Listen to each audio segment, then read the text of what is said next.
Did anybody read the book of Ruth before they got here? Come on. You don't? Yeah. Okay, all right. Well, Ruth is a fascinating book, and one of the things that makes it fascinating is just the depth of what is being presented in Ruth. There are some themes that I've listed on your, and I even have a slide for it, I think. Yeah, there are some themes in Ruth, and then there's some really fascinating and interesting historical rules and laws and customs that are very important to understand if you're really going to get out of Ruth all that's in there. So in your handout, I did give you a lot of that stuff. I guess I didn't put on your handout the themes. So if you take a look up here on the slide, you'll see that there are a lot of things that go on in the book of Ruth, a lot of themes that you can sort of glean from the book of Ruth. Probably the most important, the one that the commentators really focus in on as the major theme of the book of Ruth, is that it traces the line of Christ to David, which is obviously of prophetic importance. But it also is sort of a love story. I didn't even put that up there. It's a love story, right? It's a triumph over tragedy story. The third bullet item there, a lot of people overlook, but it is really the sovereignty of God working in the actions of his people. You're going to see as we sort of go through the first chapter, which is what we're studying today, you're going to see that Ruth sees the circumstances one way, and yet God has a completely different purpose. And so you're going to see a sovereign God work out his will in the actions of his people. And you see the faithfulness of Ruth, and you see the, I'm sorry, and by the way, I meant Naomi when I said Ruth previously. I meant Naomi. You see the faithfulness of Ruth, and we're going to see in chapter 1, she makes a proclamation to commit to Naomi. And it's very much like the Christian proclamation of salvation. So we're going to take a look at that. You see God's care for the poor through the actions of his people. There is an economy in the Old Testament that does in fact provide for the poor. It's not like we sort of do things here in the United States where we pay taxes, and then those taxes are given to support systems that help the poor and stuff like that.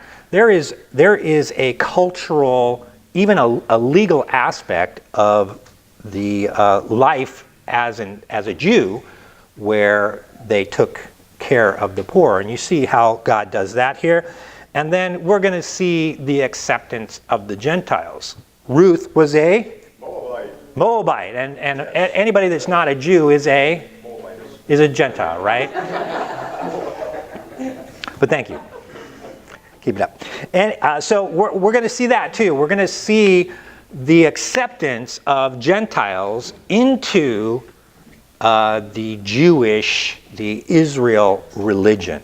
And that's what Ruth does. When Ruth makes her proclamation in chapter 1, she is committing, she is converting from her religion to Judaism. Okay, the one true God. So we have that, and then we have laws relating to land and ownership. And we're going to cover these. I'm going to leave this up here. These are just sort of really small, short bullet points of the more detailed information I gave you on your sheet.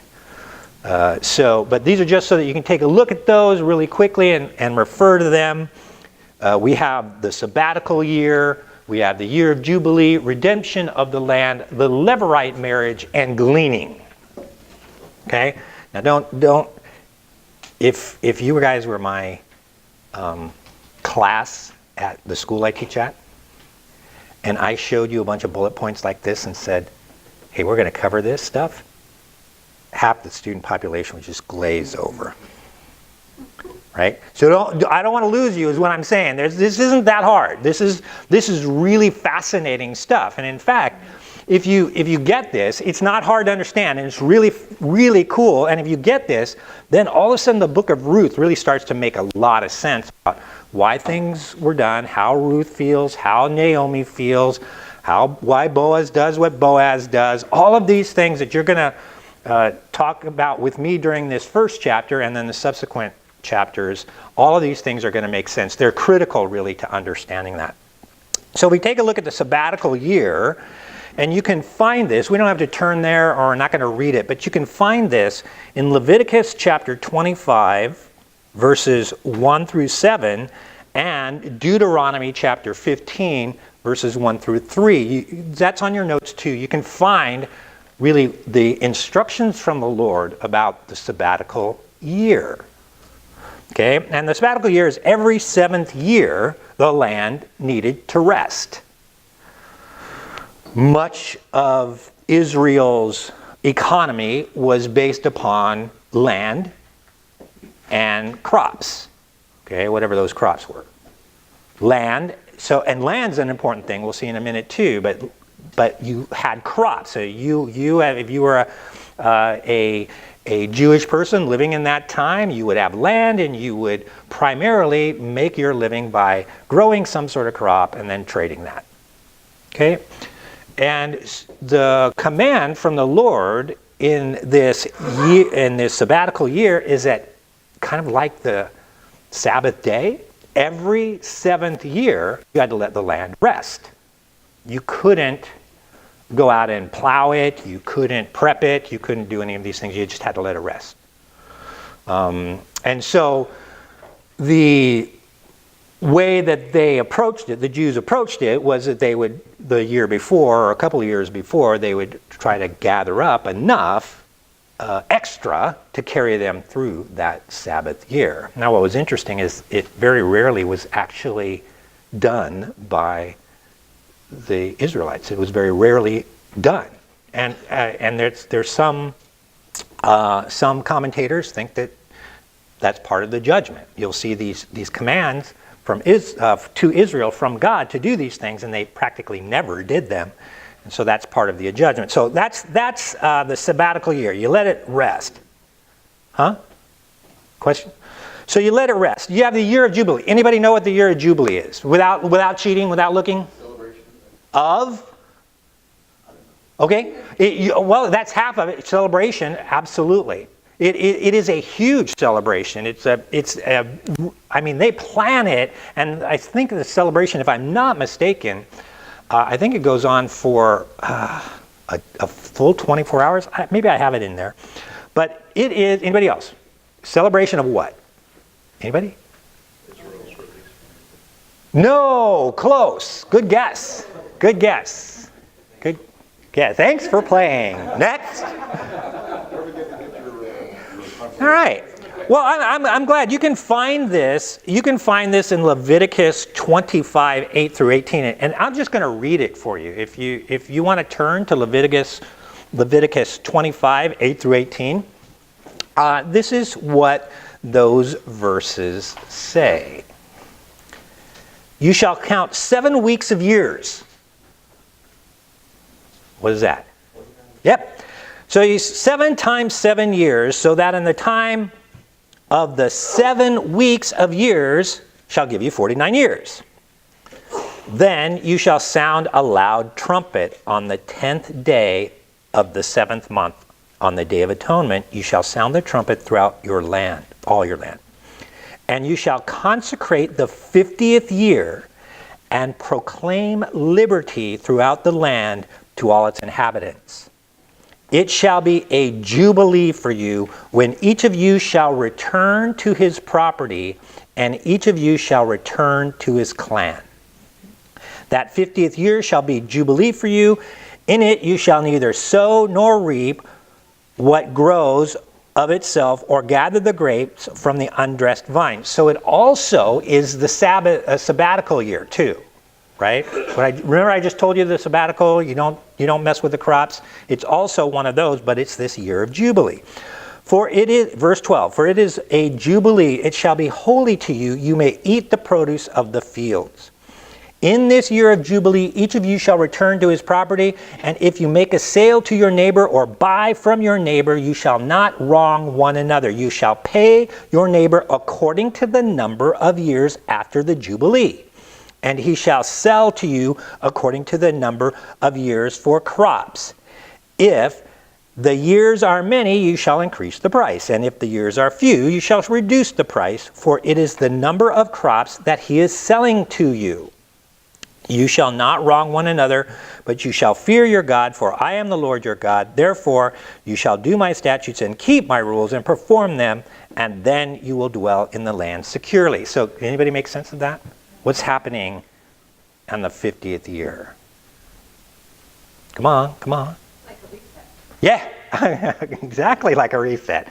Okay, so God gives Israel land, right? And he allocates land according to families, clans, right? Those clans can never lose, or should never be able to lose the land. The descendants keep it.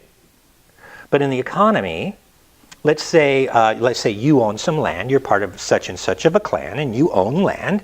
And so in the economy, you can sell that land to somebody else. But really all you're doing is renting it. It's not really a sale, it's a rental. And it's a rental from whatever time you decide to rent it until the year of Jubilee, when everything resets and everything comes back to you. Yes? Yes? Got it? Really important stuff. This is really important stuff, because we're going to see in a minute how it applies to Naomi's situation, her grave situation.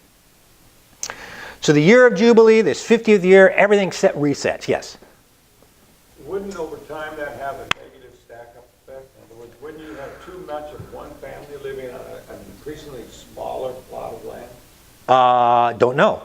I suppose it would depend upon how much land there was and how much the family grew in population. This goes back to the original separation down to the 12 tribes. Correct. So that when you look at all of Israel and other lands that were conquered, and the 2 tribes didn't even come into the promised land, right?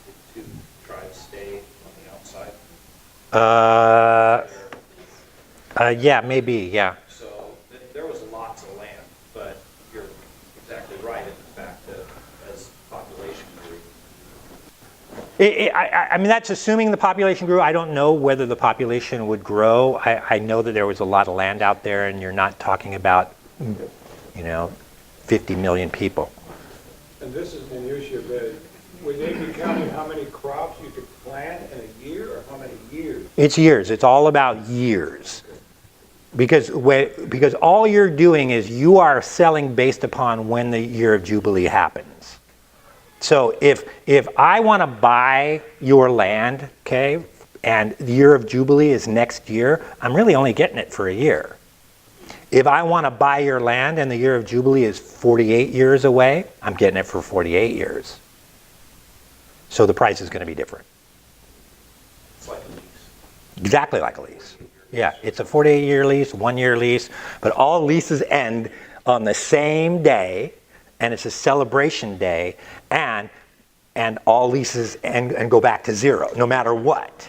I mean, I don't think they would do this, but it wouldn't matter what we negotiated. It's against the law of God for me to negotiate with you a lease that extends beyond the year of Jubilee. So why was the land leased, basically, in the first? Because it's God's land. We'll see that. In fact, we'll see that in just a second. The next verses we'll take a look at. Because it is all God's land. Okay, so if we understand the year of Jubilee, now there are situations where if I was to lease the land to you, or you were to lease land to me, and it was, say, there was 30 years left to the year of Jubilee, and 5 years later, maybe I sell it to you because I'm running out of money, I'm kind of poor, and things aren't going well, so I sell it to you 30 years later for the year of Jubilee, and then all of a sudden, 5 years later, I could actually get it back, buy it back. 1 year later, anytime I can buy it back, I would be able to buy it back. So there, in this contract, if you will, is the stipulation that I will always be able to buy it back from you.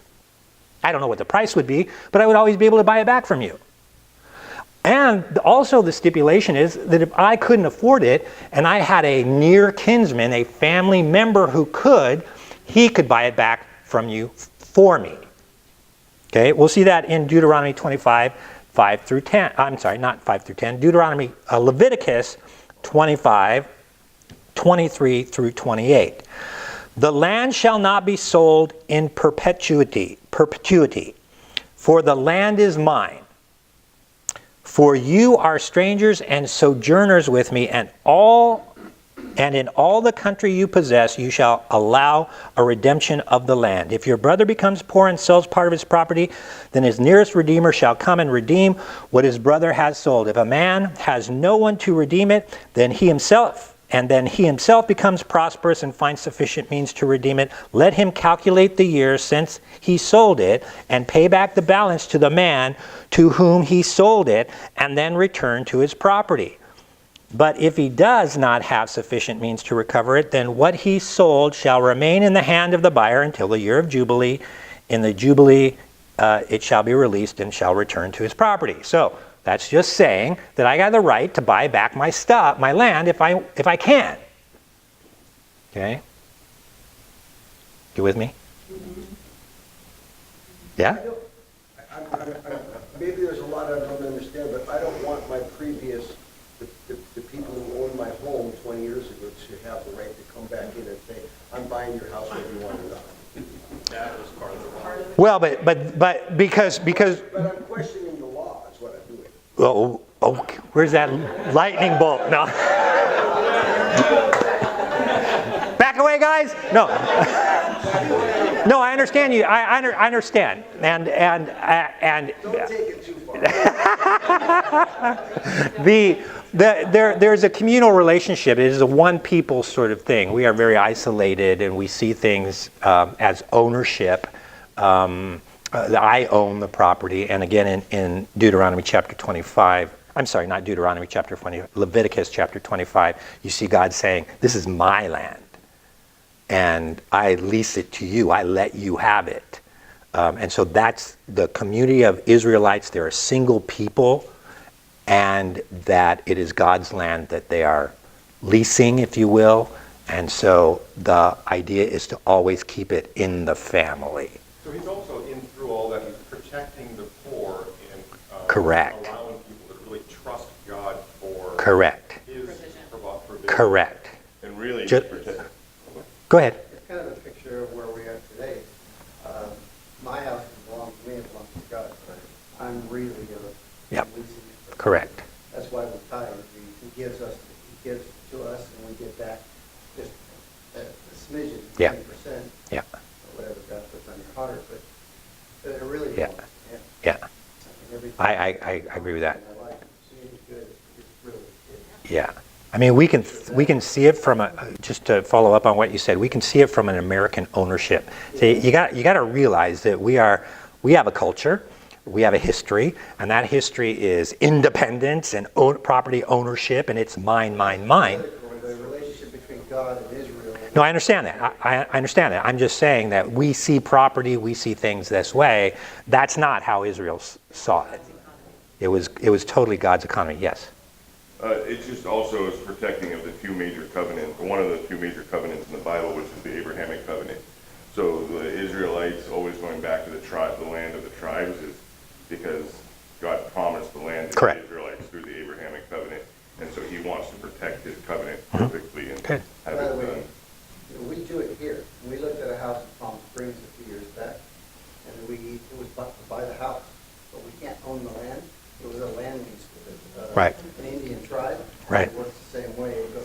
They don't make you tear your house down and leave in 30 years.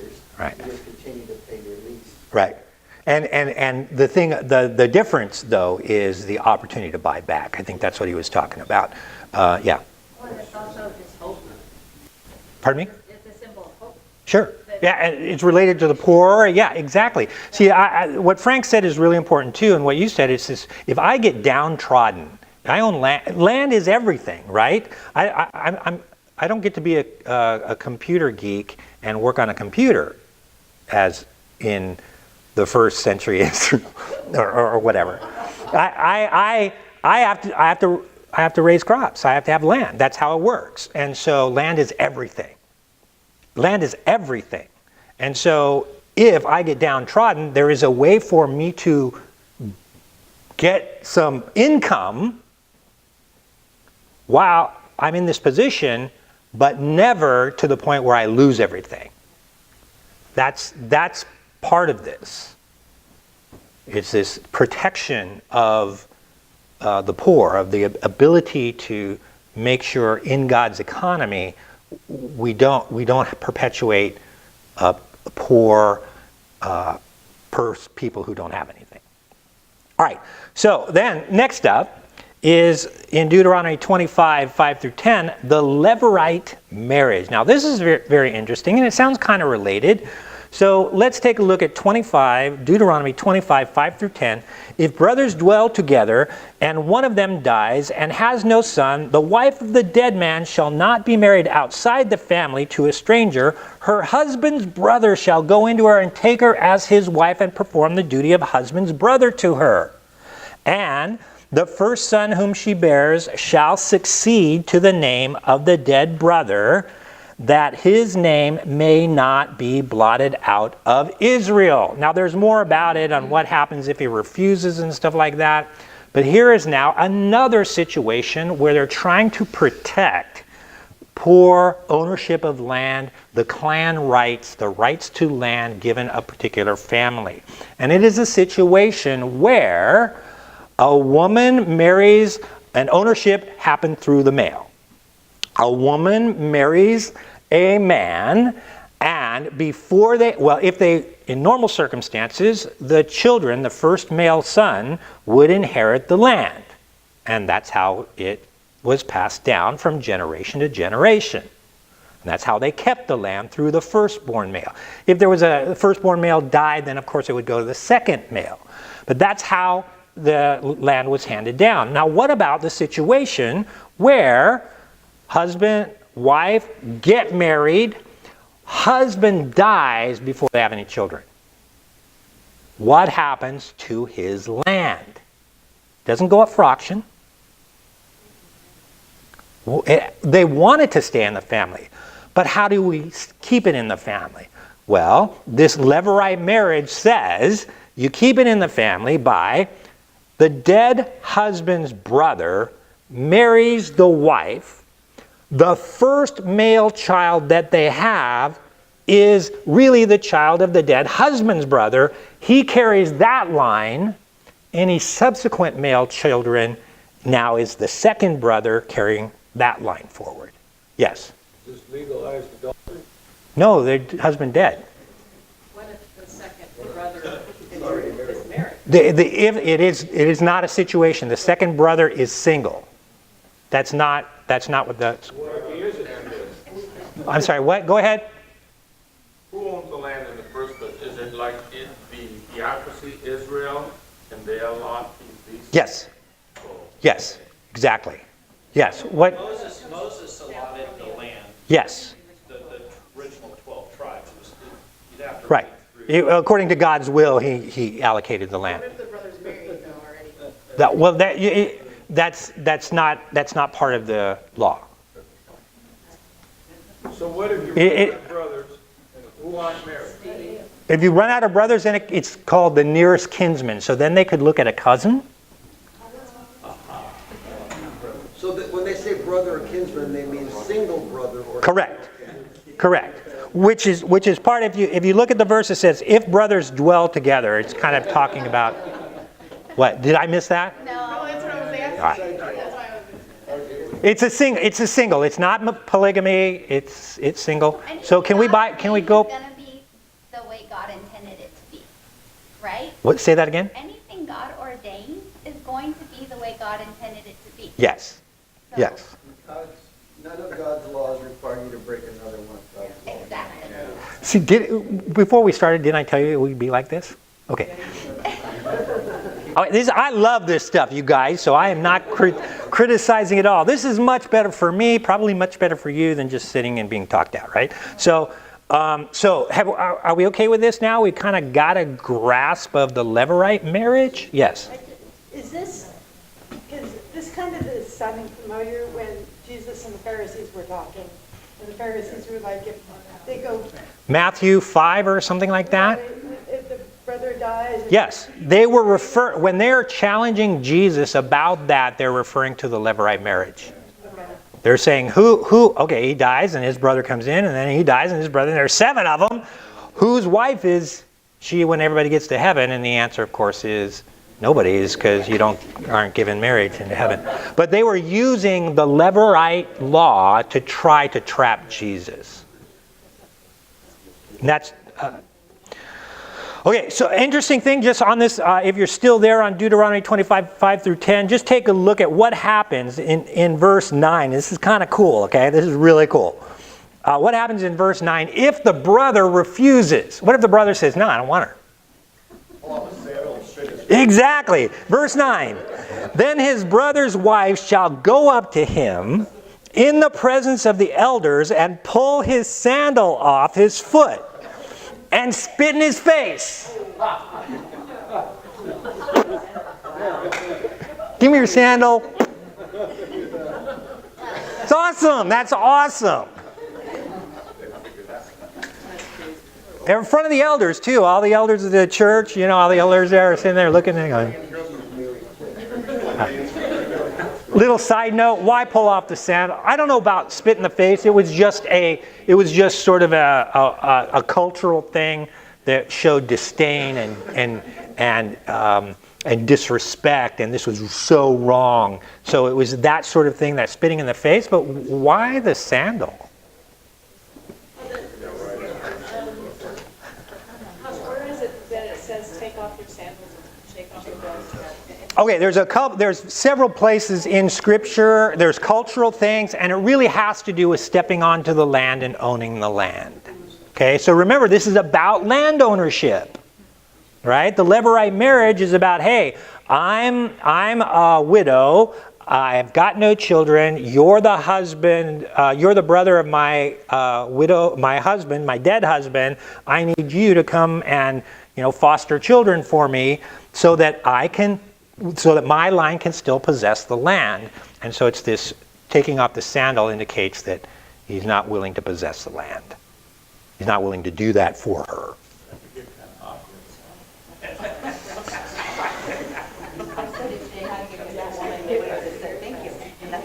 Huh?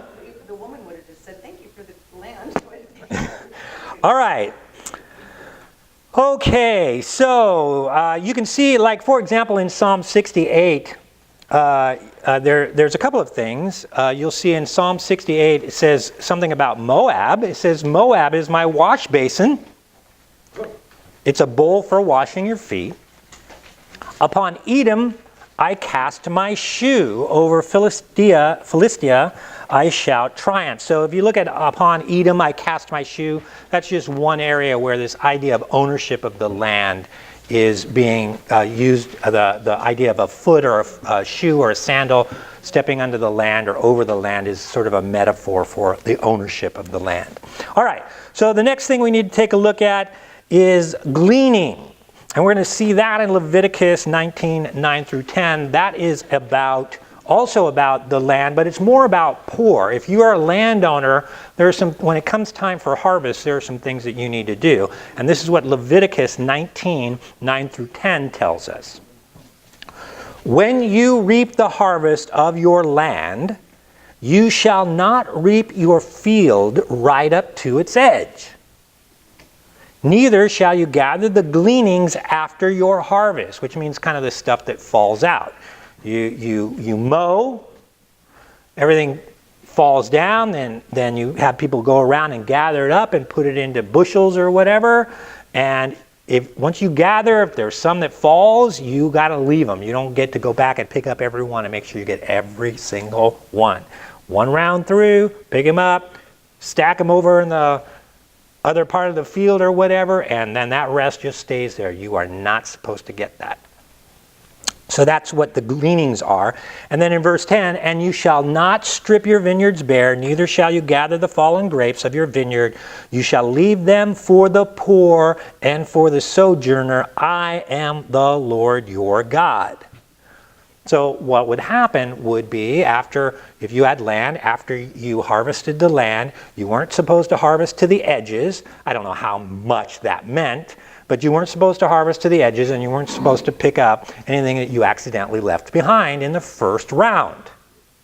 Why? So that poor, widows, sojourners could come into your field and grab them and take them home with them and cook with them and feed their family with them and feed themselves with them. So this was the way that another way that the poor were dealt with, where they were given the opportunity to freely go into these fields. Yes? So assume then that there's no such thing as that trespassing law? At the time, no, not at the harvest time. I'm sure there was. I mean, I'm sure. Perimeter, there was a boundary. Yeah, I don't know. I mean, I would imagine, I don't know this for sure, but I would imagine in my building, you know, I have a home and I have land over here. You just unannounced walking into my home probably would not be a good thing. But at harvest time, after I've harvested the fields, that field is open. If your lemon tree is anywhere near my reach, I can actually claim the Gleaner's Law. Yeah. That lemon. Your property line goes all the way up to the sky. As long as it crosses into your property. Absolutely. Yep. What this is how. We're talking about in today, right? Yeah. Because I don't know, I didn't read lemon trees in the Bible. All right, are we good? You're looking at me, Stevie, like, are we good? Yeah. Okay, good. All right, so a little bit later on, now after we've talked about that, you can see, just to summarize, you can see that all of these laws are in place in order to protect the poor, honor the family rights to land, and keep that in the family. And so all of this plays an important part in Naomi and Ruth and what they're dealing with and how and the things that happen to them. Okay? So hopefully you can, as you read the book, and I would encourage you to read it, as you read the book, you have these things, you can reference them if you need to reference them again, just to kind of make sure you understand what's going on. So, now we have some characters. I put some characters there for you in the handout. Moab was a wash basin. Moab was the eldest. Moab was called a wash basin by God himself. Moab was the eldest son of Lot, born out of an incestuous relationship. You can find that in Genesis 19. Elimelech is the father that starts this story, and his name means God is king. Naomi is a primary character of the book. Her name means lovely or pleasant one. She's the wife of Elimelech. Mahlon, we don't really know what his name really means. Some say sickly, that's the most common one. Mahlon was a son of Elimelech and Naomi, and married, I think Mahlon married Ruth. Chilion was the other son. His name could mean failing, not really sure. He married Orpah, not Oprah, Orpah. All right? So, Orpah, that name could mean twin. She was a Moabitess too, and she was the wife of Chilion. Ruth is the main character of the book. Her name means a friend or comfort. She was also a Moabitess and the wife of Mahlon. Boaz, we won't see Boaz in chapter 1. We'll see all these other characters in chapter 1. But Boaz is the primary character in the book. His name means strength. And eventually, I hate to do the spoiler thing, but eventually he's going to marry Ruth. So when you get there, I don't know, I can't remember which, but there should be like all the women should just, it's just like a love story. So, all right, so take a look at chapter 1. We don't have a whole lot of time left, so we are just going to sort of go through chapter 1 pretty quickly. If you open up to Ruth chapter 1, Naomi is a widow, and from Naomi's point of view, we're going to see, one of the things I think I'd like you to understand as we take a look at these scriptures in chapter 1 is Naomi's point of view. Her point of view can be criticized a bit, but she really had a lot of bad stuff happen to her. Think about all that a woman in that time was she needed to have a husband and she needed to have children. Those were the primary things for a woman in that time in order to be cared for and all of that. So, verse 1, in the days of the judge, when the judges ruled, there was a famine in the land, and a man of Bethlehem. By the way, there's a famine in the land. What does Bethlehem mean? House of bread. Yeah, there's a famine in the house of bread. Kind of interesting. So the famine in Judah, a man of Bethlehem in Judah went to sojourn in the country of Moab. Okay, so right then and there, you guys got any problem with that? Yeah, because weren't they forbidden to? Yeah, they're not supposed to go there. Okay, so Elimelech, who's this man, Elimelech is taking, because there's a famine in Bethlehem, he's taking his whole family into Moab. Also, just recount that the woman had no say. Yes. She didn't necessarily go there willing. Correct. She didn't necessarily go there willing. It's like, honey, not a good decision. No. We're going. So this guy's name? Elimelech. God is king, Yes. and he decides, What a contrast. What irony. yes. Yes. So he and his wife and his 2 sons, verse 2, the name of the man was Elimelech, God is king, and the name of his wife Naomi, and the names of the 2 sons were Mahlon and Chilion. They were Ephrathites from Bethlehem in Judea. In Judah, they went to the country of Moab and remained. They settled there. But Elimelech, the husband of Naomi, died. It's not funny, sorry. Elimelech, the husband of Naomi, died, and she was left with her 2 sons. Okay, so that's not good for Naomi. It's like, whoa, my husband just died. Honey, don't go to Moab. Oh well, we go to Moab. Right? I would guess consequences of a poor decision. So, but Naomi still is looking, and she's got her 2 sons. So then these 2 sons, in order to continue the line, took wives. And the name of one was Orpah, and the name of the other Ruth. And they lived there about 10 years. And both Mahlon and Chilion died, so that the woman was left without her 2 sons and her husband. Okay? So 10 years of marriage and no kids. 10 years of marriage, no children. 10 years of marriage, both husbands die. Naomi's husband has already died. So now it's Naomi, Orpah, and Ruth in Moab. Really? Now, Naomi's perspective, we're going to see, to just realize, it's Naomi, Orpah, and Ruth in Moab. No husband, no offspring.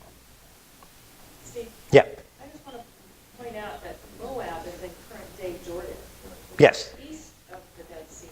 Yes. Which for 3 women to travel from that area all the way back to Bethlehem is quite the journey. Quite the journey. Yes, I think it was like 50 miles or something. I thought it was further than that. Further than that.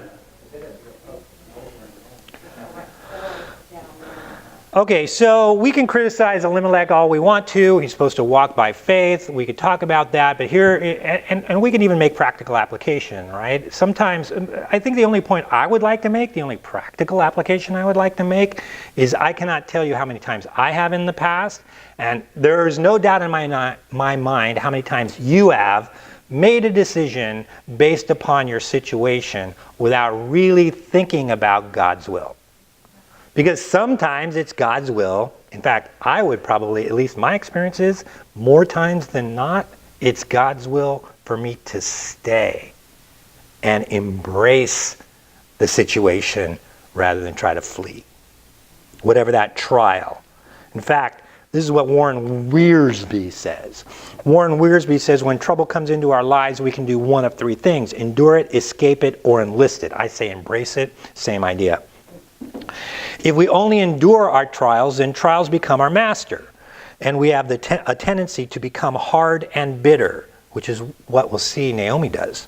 If we try to escape our trials, then we will probably miss the purposes of God, the purpose God wants to achieve in our lives.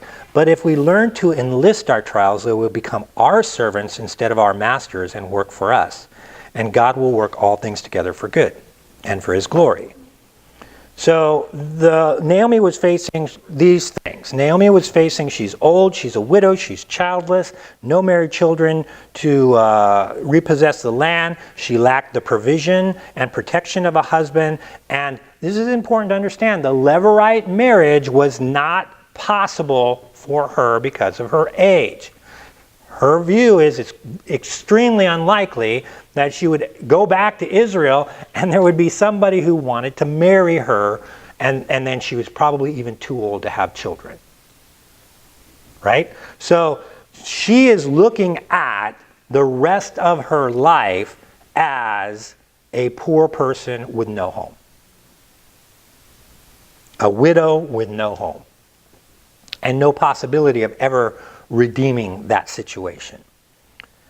In verse 6, then she arose with her daughters-in-law to return from the country of Moab, for she had heard in the fields of Moab that the Lord had visited His people and given them food. So things are going well back in Bethlehem. So she set out from the place where she was with her two daughters-in-law, and they went on the way to return to the land of Judah.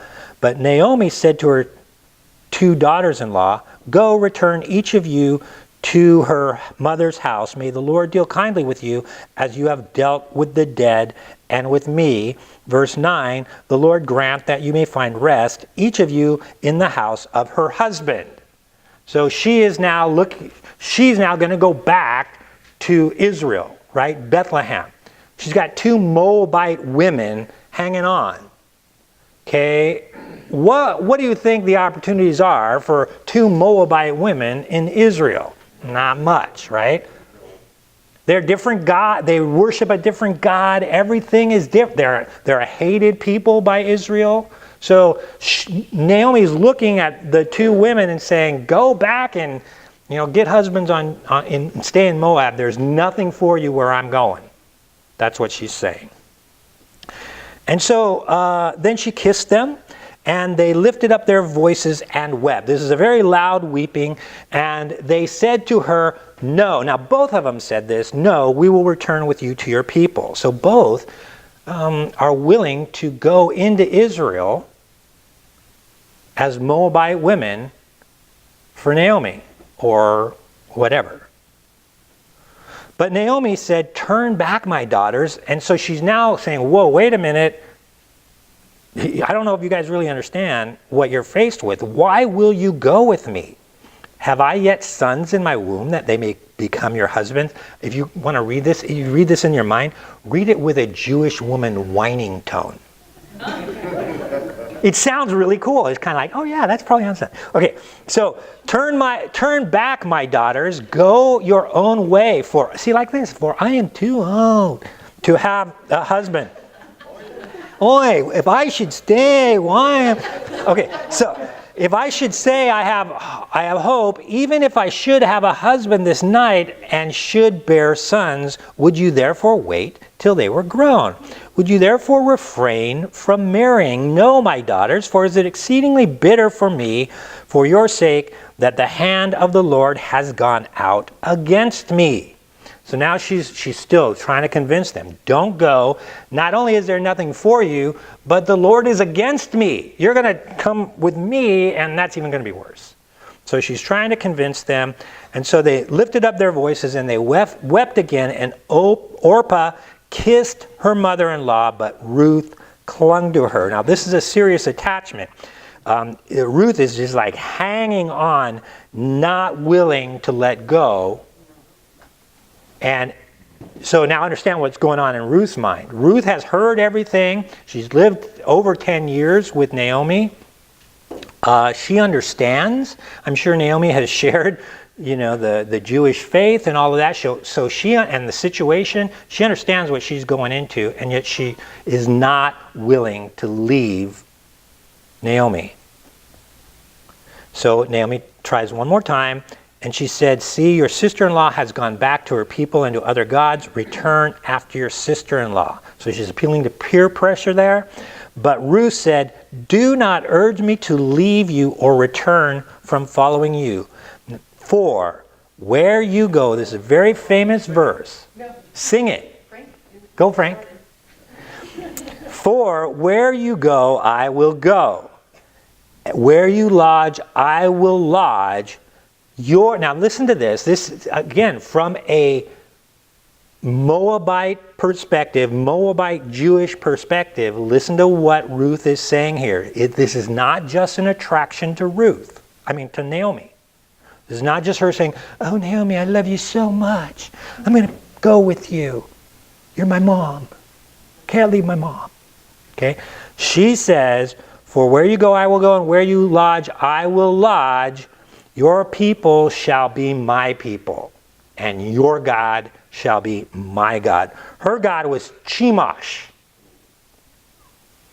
Some like cattle-looking kind of god. I should have had a picture for you. Chemosh was the national deity of the Moabites, whose name most likely meant destroyer. Okay? And then in verse 17, she goes on and says, where you die, I will die, and there will I be buried. So she is saying to Naomi, look, I'm going with you, but I'm going with everything that you are, as I'm worshiping your God. I'm going with your God. And I'm not just going until you die, because Naomi was old. Maybe... Wait a minute. She was only 50. She was not old. Well, I don't know if they lived to like 80. Their normal lifespan was 85 either. Okay. Well, the point is she was older, and so Ruth could have easily have been thinking, look, okay, I love you, and I'll go with you until you pass away, and then I'll come back to Moab or something like that. It could have been a temporary thing in her mind, but it wasn't. When she says, where you die, I'll die, and be buried where you're going to be buried, she is committing to Ruth and the Jewish faith for her entire life. And so then in verse 11 she says, may the Lord do so. So this is an oath. Ruth is essentially swearing an oath. May the Lord do so to me, and more also, if anything but death parts me from you. And when Naomi saw that she was determined to go with her, she said no more. Very often we see, I've seen sermons, and you probably have seen sermons on this passage where they relate, they use this as sort of an example of what it means to be a Christian, what it means to proclaim salvation, that you have been born again. And it isn't some little, okay, I'm going to ask Jesus into my heart sort of thing and then just go on. In fact, I know a lot of people like that. It is about a commitment. I mean, think about Ruth. Ruth is taking and she's looking down her future, and with what Naomi has said and who Ruth is, as a Moabitess, she knows that the commitment to the God of Israel, Yahweh, is going to be a hardship. It is a commitment of faith and trust and lifelong commitment with all that she is, not even knowing what the outcome of what her life holds for her, but assuming it probably holds a lot of trials and difficulties, and she yet is willing to say, I'm in it to the end. And that's the kind of commitment that we as Christians have. We are in it to the end. I was just having a conversation with a guy I met over on Main Street. He's a pastor from Ottawa in Canada, and he did this. He was kind of funny. We were just sitting there. I was sitting next to him in front of the coffee bean, and I was drinking some drink, and he was drinking, and he brought up the conversation about something, and then I mentioned church, and he, oh, you go to church, huh? Well, what kind of church is it? And so I go, oh, okay, and I kind of explained to him in assuming he wasn't a Christian, I'm kind of explaining to him in very basic non-Christianese terms about what a Bible-believing church is, teaches about salvation and cares for one another. I'm talking in non-Christian terms like that. And he's just smiling and smiling, and he finally says, I'm a Christian. I was just seeing what you thought, you know. And so, but we ended up going out and having dinner together and stuff like that. And we had this conversation, this very conversation. He was telling me how much worse it is in Canada where he's at. He says, we're 10 years ahead of you in the secular depth of where we're going, and the idea that there are, true committed Christians it's very hard to find them. So this is an important part of the proclamation of the gospel, that it is not some feel good, okay, all my problems are going to be solved. It is, here, I'm offering my body as a living sacrifice. Take and do whatever you want, Lord. And a lot of times, just like you see in Naomi and Ruth, it's going to be a lot of hardship. But you're also going to see, as we go through Ruth, that God had a plan all the way through. All right, so let's see. In verse 19, so the two of them went until they came to Bethlehem, and, I got to go quickly. And when they came to Bethlehem, the whole town was stirred because of them, and the woman said, is this Naomi? When it says stirred, it was a positive thing. It wasn't like, ooh, Naomi's back. They were happy to see Naomi. She said to them, do not call me Naomi, which means pleasant. Call me Mara, which means bitter. For the Almighty has dealt very bitterly with me. I went away full, and the Lord has brought me back empty. Why call me Naomi when the Lord has testified against me, and the Almighty has brought calamity on me? A little side note here. Guess, do you think that Naomi has she may be a little bit negative about this, right? But look at all, I'm not justifying, right? Look at all that happened to her, though. And so, yes, I read commentators and they say, oh, Naomi should have had much more faith and trust that God would work everything out. I agree with that. I totally agree with that. But she was bitter. But notice here, she also has a very high view of God in respect to sovereignty. She's not looking going, oh, this is all some circumstance. I just happen to have bad luck. She sees God's hand in everything, including the difficulties. Yeah. Would it be fair to say that a lot of the Christian life can be that you believe that God is not your friend? But you still, by some means of grace, persevere. Because your goal is not that God be nice and friendly. Correct. Your goal is there's a better reward in spite of whatever. Westminster Confession asks the question, what is the purpose of man? Anybody know the answer to that? And Enjoy him forever. there you go. I cannot think of anything better.